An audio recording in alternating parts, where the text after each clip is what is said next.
Welcome to சின்னா சமையல். நம்ம இன்னைக்கு என்ன பார்க்க போறோம்னா எக் மைனஸ். எக் மைனஸ் எல்லா டிஷ்ஷாக கூட நம்ம சேர்த்து சாப்பிடலாம். குழந்தைங்களுக்கு ரொம்பவே பிடிக்கும். அது நம்ம வீட்டில் எப்படி ஈஸியாக செய்யலாம்னு வாங்க பார்க்கலாம். தேவையான பொருட்கள் எடுத்துப்போம். வினிகர், 2 முட்டை, 2 பால் பூண்டு, உப்பு, சர்க்கரை, ரீஃபண்ட் ஆயில் 200 ml எடுத்துக்குங்க.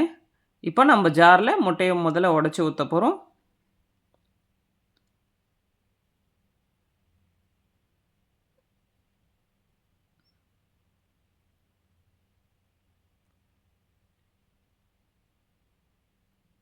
ரெண்டு பால் பூண்டு போட்டுக்கோங்க.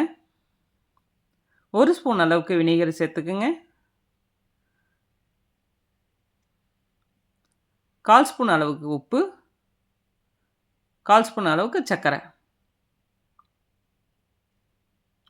சேர்த்துக்கிட்டு இதை முதல்ல நம்ம கிரைண்ட் பண்ணி எடுத்துப்போம்.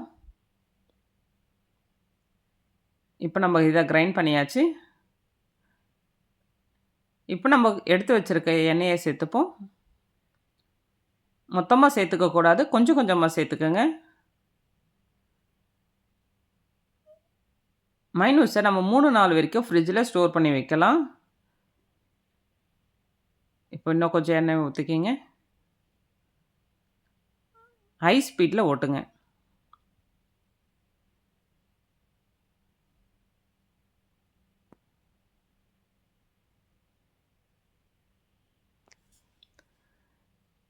மைனூஸை நம்ம சிக்கன் 65, சாண்ட்விச், ஷவர்மா எல்லாத்துக்கும் கூட சேர்த்து சாப்பிட ரொம்ப டேஸ்ட்டாக இருக்கும்.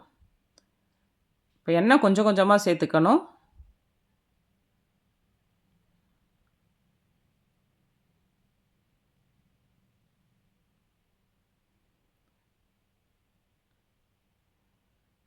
கொஞ்சம் க்ரீமியாக வந்துச்சுங்களா? இப்போ இன்னும் கொஞ்சம் எண்ணெயை சேர்த்துப்போம்.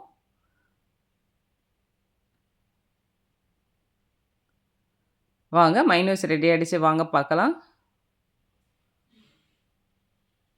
மைனூஸ் நல்லா திக்காக க்ரீமியாக இருக்கணும். இப்போ பாருங்கள், இந்த அளவுக்கு க்ரீமியாக இருக்கணும். அருமையான மைனூஸ் சாஸ் ரெடி ஆயிடுச்சு. வீட்டில் ட்ரை பண்ணுங்கள். உங்களுக்கு பிடிச்சிருந்தா லைக் பண்ணுங்கள், ஷேர் பண்ணுங்கள், சப்ஸ்கிரைப் பண்ணுங்கள். சின்னா சமையல்.